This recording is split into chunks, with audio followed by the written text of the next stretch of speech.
preparação, do estudo de hoje, vamos ler a mensagem do livro Vida Feliz, psicografia de Divaldo Pereira Franco, ditado pelo Espírito Joana de Ângeles, e é a lição 134.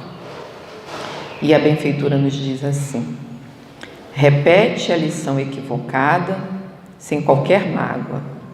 A aprendizagem dispõe de várias técnicas para fixar o conhecimento. A do erro e o acerto constitui a mais comum e normal. Na área dos acontecimentos morais, o processo ocorre da mesma forma. Erro de hoje, reparado mediante a repetição da experiência, aprendizagem fixada para sempre. Vamos elevar o nosso pensamento a Deus, fechar os olhos para uma melhor concentração e dizer assim: querido Pai, Deus de amor e bondade, aqui estamos nesse templo abençoado para receber as Tuas bênçãos, receber o acolhimento dos amigos espirituais, sentir Jesus bem pertinho de nós. Por isso, Mestre, rogamos forças para que a gente possa seguir com as nossas tarefas, serenidade para que a gente possa enfrentar os nossos desafios e concentração para que a gente possa acolher em nossos corações todas as palavras que aqui serão ditas. E aqueles nossos entes amados que nos são motivos de preocupação ou aqueles aos quais nós queremos muito bem, possam receber todas essas vibrações de amor e paz, de luz, aqueles que necessitam do Teu amor, aqueles que estão nos hospitais, nos cárceres, aqueles que estão nas ruas, Senhor, ainda vivendo nas ilusões, ou que ainda Te buscam ou não Te conhecem. Que todos esses, Jesus, recebam, como nós queremos, o Teu amor, a Tua luz e a Tua paz. Graças a Deus. E que assim seja. Vamos para o nosso momento de estudo, em que contamos com a presença do nosso companheiro Alexandre Machado, trabalhador aqui da casa, Hoje vamos estudar, através do companheiro, o Evangelho segundo o Espiritismo, com o capítulo 27, Pediu interesse, dos itens 1 a 4. O tema é qualidade da prece. Então, companheiro, que Jesus te envolva, fique à vontade.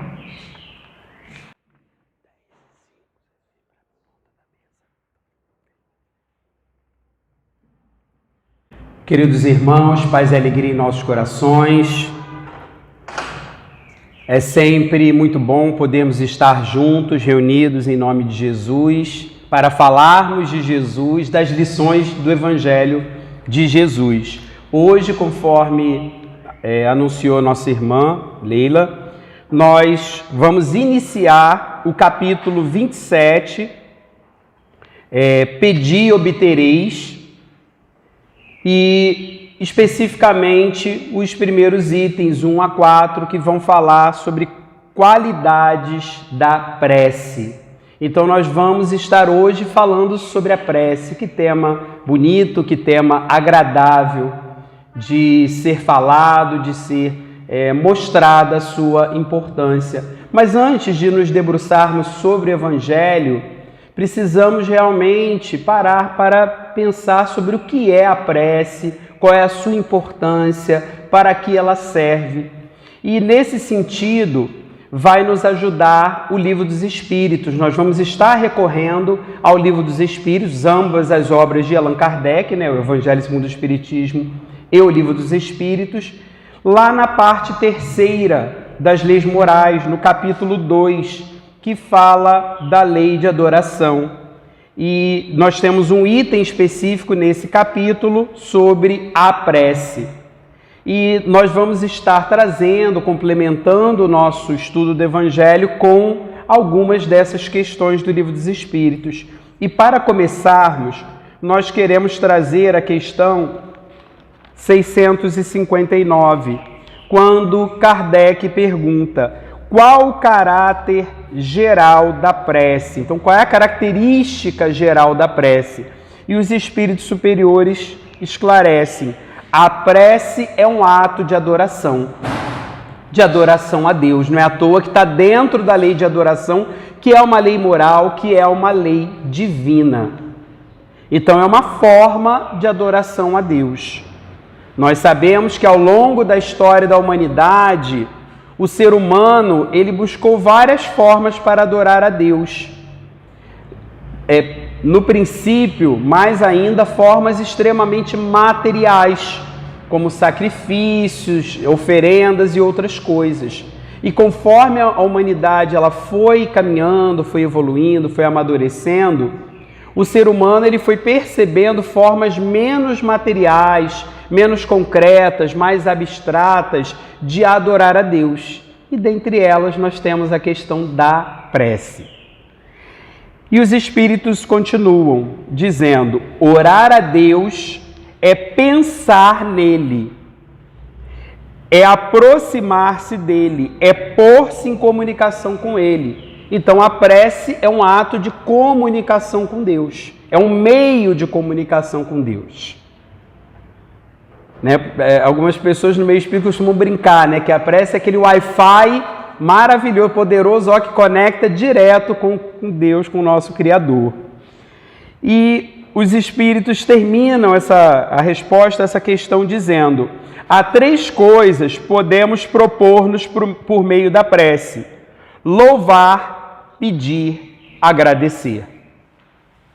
E aí nós precisamos entender essas 3 coisas, porque as 3 devem estar presentes na prece. Se não numa mesma prece, mas devemos, ao utilizar a prece, envolver esses elementos.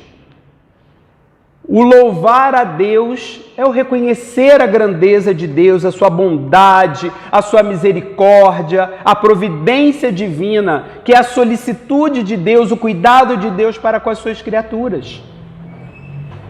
Isso é importante, é um ato de humildade. Pedir, a gente não precisa nem detalhar muito, porque isso a gente sabe bem o que é e como fazer, porque normalmente é o que mais as pessoas fazem na prece.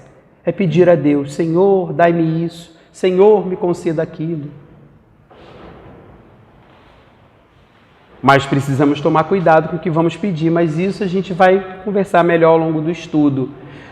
Mas o agradecer, que é o terceiro elemento também fundamental, infelizmente muitas vezes fica esquecido. Porque muitas vezes as pessoas pedem, muitas vezes recebem aquilo que pedem por uma questão de necessidade, de merecimento, mas se esquecem de agradecer por aquela bênção, por aquela dádiva. Então, esse agradecer, ele é muito importante. Como já dizia o apóstolo Paulo de Tarso: em tudo rendei graças. Então, nós precisamos ter esse hábito de agradecer realmente a Deus, e com certeza não nos faltam motivos para agradecermos, se não formos aqueles filhos ingratos, porque muitas vezes nós agimos com Deus como aqui na terra, aqueles filhos ingratos que não reconhecem tudo aquilo que os pais fazem por eles, nas suas vidas. Então, cuidemos para não sermos esses filhos ingratos. Mas, nos debruçando sobre o Evangelho, logo no item 1, nós vamos ter uma passagem evangélica que está no Evangelho de Mateus, capítulo 6, versículos 5 a 8, e que inclusive faz parte do Sermão da Montanha, que é um conjunto de ensinamentos proferidos por Jesus, lá no monte, na montanha, enfim, e que são muito importantes, dentre os quais se destacam as bem-aventuranças, que aqui no Evangelho, segundo o Espiritismo, nós temos outros capítulos que vão falar sobre elas. Então, esse primeiro trecho, ele faz parte desse Sermão da Montanha. Agora, é interessante para contextualizarmos que nós vamos ler Mateus 6, versículos 5 a 8. Mas, antes desses versículos, lá em Mateus capítulo 6, Jesus ele vai falar, né, aquela célebre frase: não saiba a vossa mão esquerda o que faz a vossa mão direita. Né? Ele diz: quando derdes esmola, não saiba a vossa mão esquerda o que faz ou o que dê a vossa mão direita. Que inclusive é título do capítulo 13 aqui do Evangelho segundo o Espiritismo. Já foi estudado esse assunto, em que nós vimos que Jesus aí nos convida a fazermos o bem sem ostentação, sem precisarmos ficar mostrando esse bem. Olha, eu estou fazendo bem, eu estou ajudando fulano. Olha, eu estou fazendo a caridade aqui. Olha, gente, como eu sou bom. Porque quando fazemos isso, naquele momento já estamos recebendo a nossa recompensa. Não faremos jus a uma recompensa divina, celeste, na vida futura, na vida espiritual após encarnar. Já estaremos recebendo aqui na Terra mesmo, né? As pessoas verem: nossa, que pessoa boa, nossa, que bonito. Já vai ser a nossa recompensa. Então, Jesus ele faz esse alerta. E é importante a gente contextualizar isso, porque no item que nós vamos ler agora, Jesus continua esse alerta, só que aí ele vai falar mais especificamente sobre a questão da prece e da oração.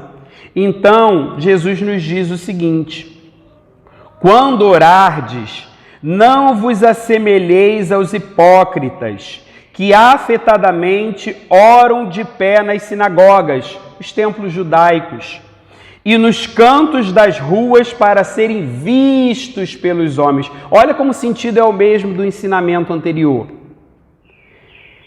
Digo-vos em verdade que eles já receberam sua recompensa. Então, novamente, Jesus alertando isso. Quando, você ora, mas para aparecer, você já vai estar sendo recompensado ali, porque todo mundo vai estar vendo: nossa, que pessoa religiosa, fervorosa, de fé.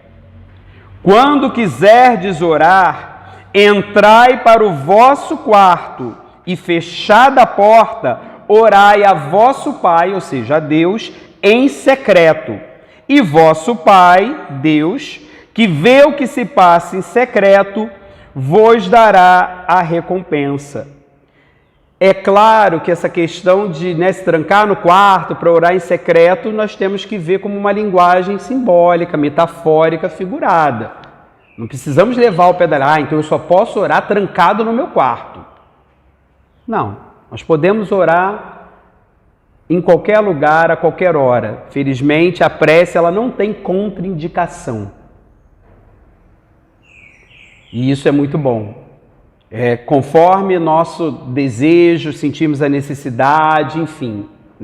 Aliás, devemos criar o hábito de orarmos diariamente, porque, como vimos lá no Livro dos Espíritos, facilita, favorece essa conexão com Deus. Mas quando Jesus ele fala isso aqui, ele está nos alertando que não devemos utilizar a prece para nos colocarmos em evidência. A prece não deve ser um mecanismo para autopromoção de ninguém, trocando em miúdos para aparecer. Não temos que fazer prece para aparecer, para mostrar, não, deixa as pessoas verem que eu sou uma pessoa que eu oro, olha, ou então, olha, vê como eu falo bonito com Deus, enfim, nada disso, porque não é esse o objetivo, não é essa a finalidade. Então, quando ele fala de se trancar no quarto, orar em secreto, isso daí é uma simbologia representando uma das qualidades, ou seja, das características da prece, dos elementos que são importantes na prece, que é o recolhimento. É voltar-se para si mesmo, é fazer silêncio interior. Porque às vezes, na hora da prece, a gente se preocupa muito com o silêncio externo. Não, tem que desligar a TV, o rádio. Fulano, por favor, faz silêncio aí que agora eu quero orar. Só que a gente se esquece do principal, que é o silêncio interior. Porque de nada adianta o exterior estar em silêncio, não haver ruído nenhum, mas por dentro muitos ruídos nos perturbando. Pensamentos mil, preocupações mil. Estou orando a Deus, mas a minha cabeça está longe, está em outro lugar, em outras questões. Porque isso vai dificultar essa conexão. É aquele Wi-Fi lá, né? Voltando à questão do Wi-Fi, que está instável. O sinal está instável, então não vai fazer uma boa conexão. Então é o momento desse recolhimento interior, de eu fazer silêncio interior, acalmar o coração, para que realmente eu possa me conectar com Deus. Junto com isso, a questão da concentração, do foco de atenção. Se nós vimos que orar é uma forma de se comunicar com Deus, claro que também podemos orar a Jesus, podemos orar aos bons espíritos, que nada mais são do que intermediários de Deus. Então nós precisamos concentrar o nosso foco nisso. Não, nesse momento, se eu estou falando com Deus, eu tenho que focar nele. Eu estou falando com Jesus, eu tenho que focar em Jesus. Eu estou falando com os bons espíritos, eu tenho que focar nos bons espíritos. Ter esse foco de atenção. Então, essa é a ideia por detrás desse trecho. Agora, é claro que essa questão de orar, né, em secreto, né, ou seja, uma coisa íntima, pessoal, isso vai depender da situação. Porque nós podemos ter momentos de prece individual, que é aquele momento nosso com Deus, com Jesus, com a espiritualidade superior, mas nós podemos ter momentos, como é o que acontece aqui na Casa Espírita, né, nas diversas reuniões que a gente tem, de prece coletiva. E aí, nesse momento, é preciso que quem está fazendo prece realmente fale em alto e bom som para todos ouvirem e poderem acompanhar. Poderem também concentrar o foco de atenção naquilo que está sendo dito pela prece, como aconteceu aqui na prece inicial, que a nossa irmã Leila fez. Porque se ela aqui fizesse uma prece mental, ia ser complicado. Porque aí cada um ia ter que fazer a sua individual e de repente cada um ia estar num direcionamento. E nós aqui estamos num momento coletivo, é diferente.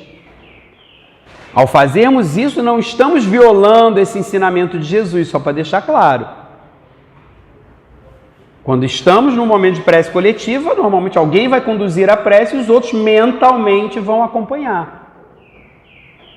Todos no mesmo direcionamento, tá bom? Só para não pairar dúvida. Ainda nesse trecho de Mateus, Jesus nos diz e nos alerta: não cuideis de pedir muito nas vossas preces, como fazem os pagãos, ou seja, os povos politeístas, que acreditavam nos vários deuses, como os romanos, à época, os gregos, os quais imaginam que pela multiplicidade das palavras é que serão atendidos. Não vos torneis semelhantes a eles, porque vosso Pai sabe do que é que tendes necessidade antes que lhe o peçais. Então, Jesus aqui, ele traz uma outra qualidade, outras qualidades, né? Elementos importantes na prece, que é a questão da simplicidade. A prece ela não tem que ser longa. Não precisa de palavras difíceis, bonitas. Eu pego lá o dicionário e decoro umas palavras bonitas para usar na prece. Porque o importante é a sinceridade das nossas palavras. Muito mais do que o que dizemos, mas o sentimento que vai junto. Nós sentirmos aquilo que estamos dizendo no momento da prece. E isso Deus sabe, porque Deus, ele é onisciente, ele sabe de todas as coisas. Ele sabe o que vai no nosso íntimo. Então ele vai saber se aquilo que está sendo dito numa prece é sincera, é de coração, ou é simplesmente da boca para fora, só de lábios. E dentro disso, dessa simplicidade aí, a questão da objetividade. Porque, como Jesus deixa claro, não é a quantidade de palavras que vai fazer diferença. Não é por orar muito, falar muito que aí Deus vai me ouvir melhor. Não. Objetividade não é pedir muito, mas sim, se for o caso de pedir na prece, que vimos que é um dos aspectos, tem o louvar e o agradecer, que também são igualmente importantes, mas se tivermos que pedir, que aprendamos a pedir o essencial. Então, e o essencial que devemos pedir não devem ser coisas materiais, coisas concretas, mas sim coisas imateriais, porque o essencial é invisível aos olhos, né? Já diz lá o livro Pequeno Príncipe, né, de Antoine de Saint-Exupéry, né, essa célebre frase, que inclusive, né, foi baseado aí, né, nós usamos como tema de um dos nossos encontros aqui de Mocidade Espírita de Santa Cruz, nosso EMESC. Então, nós precisamos saber o que pedir. Devemos, se formos pedir na prece, pedirmos coragem, pedirmos o fortalecimento da nossa fé, do nosso ânimo, da nossa esperança, resignação diante das dificuldades, pedirmos meios para superarmos as adversidades da vida, que fazem parte do nosso processo evolutivo. Afinal, estamos num mundo de provas e expiações e somos espíritos imperfeitos. Então faz parte do nosso processo. Pedirmos a orientação divina, boas ideias, sugestões, inspirações, intuições, tudo aquilo que vai nos ajudar na nossa jornada evolutiva. Aí, de repente, podemos estar nos perguntando, né? Mas então eu não devo pedir coisas materiais? Muitas vezes o material vai ser a consequência daquilo que nós pedimos de imaterial. Então, em vez de repente pedirmos a Deus um emprego, por exemplo, podemos pedir que tenhamos ânimo, disposição para buscar esse emprego. Porque de nada vai adiantar pedirmos um emprego e ficarmos sentados no sofá em casa esperando o emprego bater na nossa porta. Ajuda-te, o céu te ajudará. Precisamos fazer a nossa parte. Então, percebe? É a nossa forma de pedir e de encarar as coisas. Então, esse alerta nesse trecho. No final dele, Jesus ele deixa claro que Deus ele conhece as nossas necessidades. Porque antes mesmo da gente pedir, ele já sabe aquilo que a gente vai pedir. Aí a gente, de repente, fica se perguntando, então para quê? Porque a gente precisa orar. Se Deus já sabe. Mas aí entra um ato de humildade da nossa parte. De reconhecermos a nossa pequenez diante da grandeza de Deus. Reconhecermos o quanto nós precisamos de Deus, do seu amparo em nossas vidas, como esse Pai zeloso, amoroso, cuidadoso. Então é muito mais por nós do que por Deus em si, porque Ele realmente já sabe. E aí, nós queremos complementar com o Livro dos Espíritos, na questão 660, quando Kardec pergunta: a prece torna melhor o homem? E os Espíritos respondem: sim, porquanto aquele que ora com fervor e confiança se faz mais forte contra as tentações do mal, e Deus lhe envia bons espíritos para assisti-lo. É este um socorro que jamais se lhe recusa quando pedido com sinceridade. E aí tem uma subquestão, que é a 660A, em que Kardec ele questiona: como é que certas pessoas que oram muito são, não obstante, quer dizer, apesar disso, de mau caráter, ciosas, ou seja, ciumentas, invejosas, impertinentes, carentes de benevolência e de indulgência e até algumas vezes viciosas, quer dizer, oram e não melhoram nada. E aí os espíritos esclarecem: o essencial não é orar muito, mas orar bem. Essas pessoas supõem que todo o mérito está na longura da prece e fecham os olhos para os seus próprios defeitos. Fazem da prece uma ocupação, um emprego do tempo, nunca, porém, um estudo de si mesmas. A ineficácia em tais casos não é do remédio, sim da maneira por que o aplicam. Então, pegando esse final, é a mesma coisa. De nada adianta irmos ao médico, ele nos examinar, ele prescrever um remédio, dizendo como deve ser tomado, né, de quanto em quanto tempo, quantos comprimidos, por exemplo, se nós não seguirmos aquilo. Tomarmos a hora que quisermos, a quantidade que quisermos, não vai surtir o efeito desejado. E aí, a responsabilidade disso não está no médico, muito menos no remédio, está no paciente, que não seguiu as orientações. Então, a mesma coisa em relação à prece. Ela pode ser um recurso, sim, muito bom para aqueles de nós que desejamos sinceramente nos melhorarmos. Podemos e devemos sim pedir isso a Deus, pedir que nós tenhamos realmente disposição para nos melhorarmos, força diante das tentações, que são muitas, né? As armadilhas por aí, a nos convidarem a seguirmos o caminho do mal, que tenhamos perseverança no caminho do bem. Mas é claro que junto com isso precisa ter uma vontade nossa de realmente seguirmos o caminho do bem, de realmente modificarmos as nossas atitudes, porque a prece ela não vai ser milagrosa, ela não vai fazer milagres. Então essa diferença precisa ficar clara.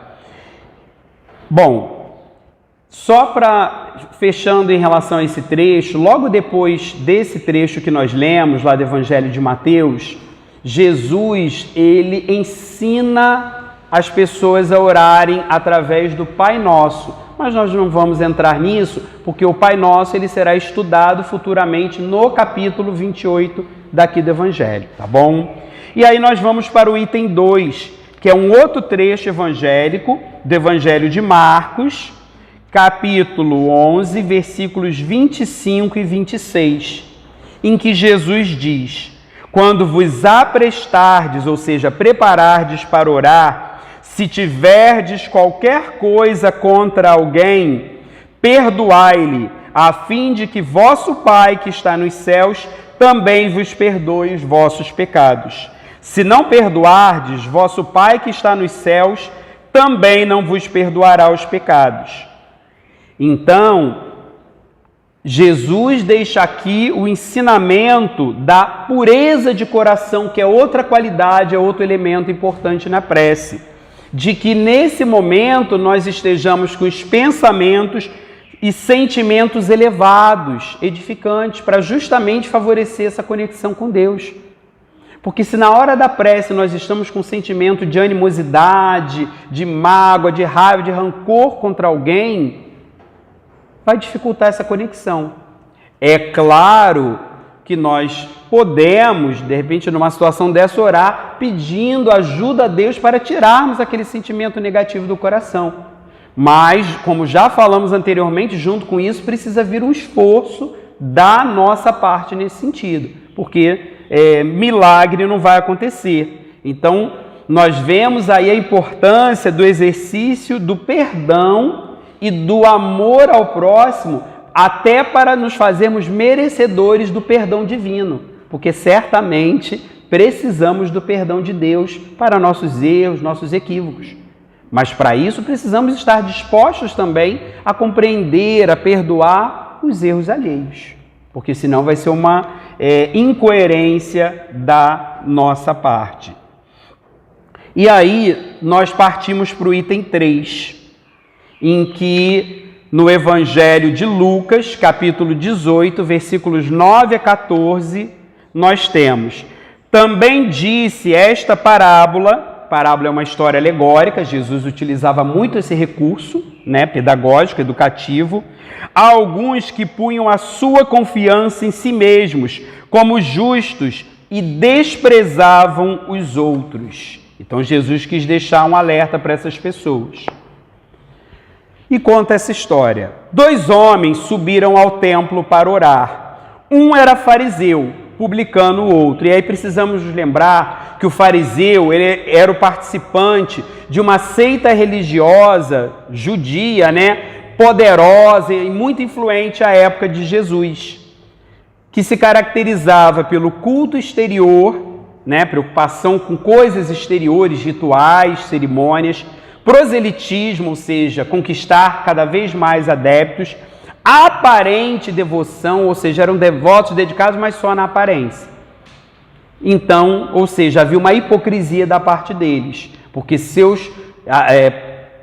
por detrás daquilo dali tinham costumes morais muito duvidáveis, vamos colocar assim. As suas atitudes não condiziam com os ensinamentos religiosos que eles tinham. Um orgulho muito grande, uma ambição, uma sede de poder muito grande. E muitos eram doutores da lei, tinham um conhecimento profundo da lei antiga judaica e por isso acabavam tendo uma dominação sobre o povo judeu lá à época. Já o publicano era um cobrador de impostos, dos impostos do Império Romano. E por isso era extremamente mal visto pela sociedade judaica à época. Era detestado, era visto como um pecador. Então Jesus diz que os 2, né, sobem ao templo para orar. E continua Jesus a história. O fariseu, conservando-se de pé, orava assim consigo mesmo: meu Deus, rendo-vos graças por não ser como os outros homens, que são ladrões, injustos e adúlteros, ou seja, infiéis, falsos, nem mesmo como esse publicano. Jejuo 2 vezes na semana, dou o dízimo de tudo que possuo, que eram 2 práticas judaicas à época, a questão do culto exterior, fazer jejum 2 vezes por semana e dar 10%, né, a 10ª parte de tudo que eles tinham de rendimento. Então, ele, como quem diz, eu cumpro minhas obrigações religiosas, sou um bom religioso. Isso ele falando com Deus, o fariseu. O publicano, ao contrário, conservando-se afastado, no cantinho escondido, não ousava sequer erguer os olhos ao céu, de vergonha. Mas batia no peito dizendo: meu Deus, tem piedade de mim, que sou um pecador. Declaro-vos, Jesus termina a história dizendo: declaro-vos que este, o publicano, voltou para a sua casa justificado perante Deus, e o outro, o fariseu, não. Porquanto aquele que se eleva será rebaixado, e aquele que se humilha será elevado. Então nós temos aqui uma outra qualidade fundamental da prece, que é a humildade, que é o sentimento contrário ao orgulho. Porque o orgulho e o egoísmo, conforme vamos encontrar em O Livro dos Espíritos, são as 2 grandes chagas, feridas morais da humanidade, que atrapalham muito o nosso processo evolutivo. Porque enquanto a humildade nos aproxima de Deus, olha, favorecendo a conexão aí e a importância na prece, o orgulho nos afasta dele. Faz justamente o movimento contrário. E aí, terminando aqui, no item 4, Kardec ele vai fazer um comentário, né, sobre essas passagens evangélicas. E aí nós vamos trazer, né, para estar caminhando para o final, relembrando aquilo que nós colocamos, né? Jesus definiu claramente as qualidades da prece. Quando orardes, diz ele, não vos ponhais em evidência, antes orai em secreto. Não afeteis orar muito, Pois não é pela multiplicidade das palavras que sereis escutados, mas pela sinceridade delas. Então, temos aí recolhimento, concentração, sinceridade, simplicidade e objetividade. Antes de orardes, se tiverdes qualquer coisa contra alguém, perdoai-lhe, visto que a prece não pode ser agradável a Deus se não parte de um coração purificado de todo sentimento contrário à caridade. Então, a pureza de coração, o sentimento de caridade, amor ao próximo, a indulgência, o perdão. Orai, enfim, com humildade como publicano, e não com orgulho como fariseu. Examinai os vossos defeitos, não as vossas qualidades, e se vos comparardes aos outros, procurai o que há em vós de mal. Então, a humildade e, junto com isso, o arrependimento sincero dos nossos erros e equívocos e o desejo sincero de correção, de retificação, de mudança de atitude.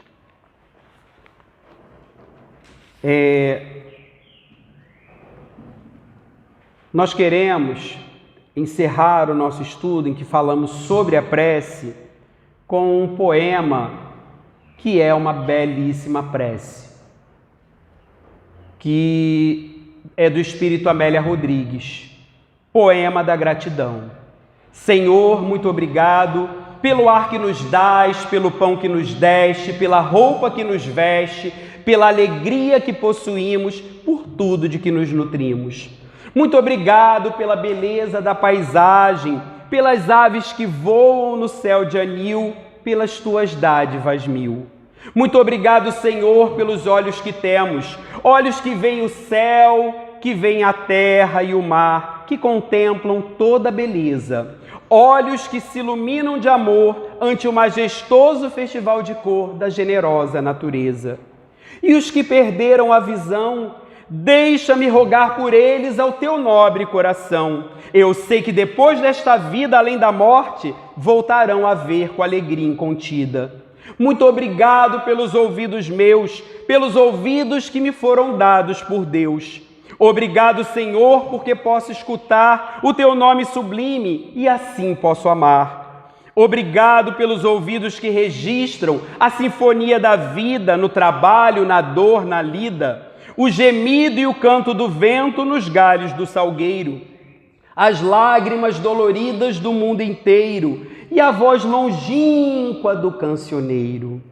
E os que perderam a faculdade de escutar, deixa-me por eles rogar, sei que no teu reino voltarão a sonhar. Obrigado, Senhor, pela minha voz, mas também pela voz que ama, pela voz que canta, pela voz que ajuda, pela voz que socorre, pela voz que ensina, pela voz que ilumina e pela voz que fala de amor. Obrigado, Senhor. Recordo-me sofrendo daqueles que perderam o dom de falar e o teu nome sequer podem pronunciar. Os que vivem atormentados na afasia e não podem cantar nem à noite nem ao dia. Eu suplico por eles, sabendo que mais tarde, no teu reino, voltarão a falar. Obrigado, Senhor, por estas mãos, que são minhas alavancas da ação, do progresso, da redenção. Agradeço pelas mãos que acenam a deuses, pelas mãos que fazem ternura e que socorrem na amargura, pelas mãos que acarinham, pelas mãos que elaboram as leis e pelas que cicatrizam as feridas, retificando as carnes partidas, a fim de diminuírem as dores de muitas vidas, pelas mãos que trabalham o solo, que amparam o sofrimento e estancam lágrimas, pelas mãos que ajudam os que sofrem, os que padecem, pelas mãos que brilham nestes traços, como estrelas sublimes fulgindo em meus braços, e pelos pés que me levam a marchar, ereto firme a caminhar, pés da renúncia que seguem, humildes e nobres, sem reclamar. E os que estão amputados, os aleijados, os feridos e os deformados, os que estão retidos na expiação por crimes praticados noutra encarnação, Eu rogo por eles e posso afirmar que no teu reino, após a lida desta dolorosa vida, poderão bailar e em transportes sublimes outros braços afagar. Sei que lá tudo é possível quando tu queres ofertar, mesmo que na terra pareça incrível. Obrigado, Senhor, pelo meu lar, o recanto de paz ou escola de amor, a mansão de glória ou pequeno quartinho, o palácio ou casebre, a cabana ou a casa de miséria. Obrigado, Senhor, pelo amor que eu tenho e pelo lar que é meu. Mas, se eu sequer nenhum lar tiver, ou teto amigo para me abrigar, nem outra coisa para me confortar, se eu não possuir nada, senão as estradas e as estrelas do céu, como sendo leito de repouso e o suave lençol, e ao meu lado ninguém existir, vivendo e chorando sozinho ao léu, sem um alguém para me consolar, direi, cantarei ainda: obrigado, Senhor, porque te amo e sei que me amas, porque me deste a vida, jovial, alegre, por teu amor favorecida. Obrigado, Senhor, porque nasci, obrigado porque creio em ti e porque me socorres com amor, hoje e sempre. Obrigado, Senhor. Muito obrigado, Senhor.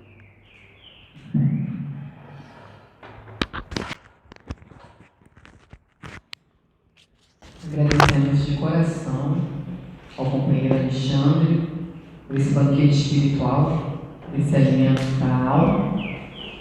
Então, Mestre Jesus, irmão, amigo maior, aqui estamos, mais uma vez, diante de Ti, agradecendo por essas palavras que a doutrina espírita nos traz através do nosso irmão Alexandre, essas palavras de alerta, de consolo, de acolhimento. Rogamos a Ti, Jesus, que a gente não esqueça, pelo menos no dia de hoje, que essas palavras fiquem ressoando no nosso ouvido, para que a gente fique vigilante, atento, para todas as nossas ações. Ó Jesus, te rogamos ainda o auxílio para as nossas atividades, que a gente tenha força, ânimo, discernimento, que a gente consiga refletir com todos os conhecimentos que trazemos nessa existência, que a gente consiga pensar: isso que eu vou fazer agora é para o bem? É para o bem de todos? É para o bem da coletividade? É para o bem do meu próximo? É para o meu bem? Se eu chegar à conclusão que não é para o bem, que eu possa refrear, que eu possa voltar atrás naquela atitude e novamente voltar a Ti, Jesus. Voltar em prece, como aprendemos aqui hoje. Entrar para o nosso íntimo e rogar as Suas bênçãos para nos fortalecer. Então, Jesus, além de rogarmos a Ti força, ânimo, coragem, alegria de viver, rogamos por aqueles que estão deprimidos, que estão em seus lares, sem alegria, que não conseguem nem vislumbrar esse sol lindo que está lá fora. Que eles possam também, Senhor, os desanimados, os desalentados, receber essa força, essa coragem, esse ânimo. E não só agradecemos, Jesus, não só pedimos, aliás, agradecemos também por conseguirmos chegar aqui com os nossos pezinhos, conseguimos caminhar, estamos aqui como eleitos de Deus, sentados nesses bancos, ouvindo, bebendo da Tua palavra, Jesus. Agradecemos por termos o abrigo, o teto, o lar. Agradecemos pela família que temos, que nos são motivos de alegria, mas também de desafios. Agradecemos por nosso ganha-pão, o nosso sustento, o nosso discernimento, a nossa sanidade, Senhor. A gente consegue refletir e pensar. Então agradecemos por isso e rogamos por aquele que ora são alienados mentais, que não conseguem discernir o certo do errado. Então, Jesus, fica conosco, agora, hoje e por todo sempre. Graças a Deus, nosso Pai, graças a Ti, Jesus, e graças aos benfeitores espirituais que a todo momento estão nos acolhendo. Que assim seja. Encerramos aqui, irmãos, retornemos para os nossos lares nesta santa e abençoada paz. Vão com Deus. Que assim seja. Centro Espírita Luz e Caridade de Santa Cruz. Retorno presencial desde janeiro de 2022. As nossas reuniões públicas de quinta-feira, às 9h30, e sexta-feira, às 20 horas, retornaram presencialmente nos dias 6 e 7 de janeiro de 2022, seguindo os protocolos sanitários e conforme a capacidade de espaço, mantendo-se o devido distanciamento. Sugerimos que as pessoas levem suas garrafinhas de água. Não está havendo evangelização infantil nesses dias, devendo as crianças ficarem sentadas junto com seus responsáveis. Estudos 2022, presenciais ou online. Inscrições pelo formulário. Estudo sistematizado da doutrina espírita, a partir dos 22 anos. Presencial, aos sábados, das 16h30 às 18 horas. Iniciou-se em 5 de fevereiro de 2022. Online, às segundas e quartas quintas-feiras, das 20 às 21 horas. Iniciou-se em 10 de fevereiro de 2022. Evangelização Espírita da Juventude, dos 13 aos 21 anos. Presencial aos domingos, das 10 às 11h30. Iniciou-se em 6 de fevereiro de 2022. Evangelização Espírita da Infância e da Família. Presencial para crianças de 3 a 12 anos, pais e responsáveis. Aos domingos, das 10 às 11h30. Iniciou-se em 6 de março de 2022.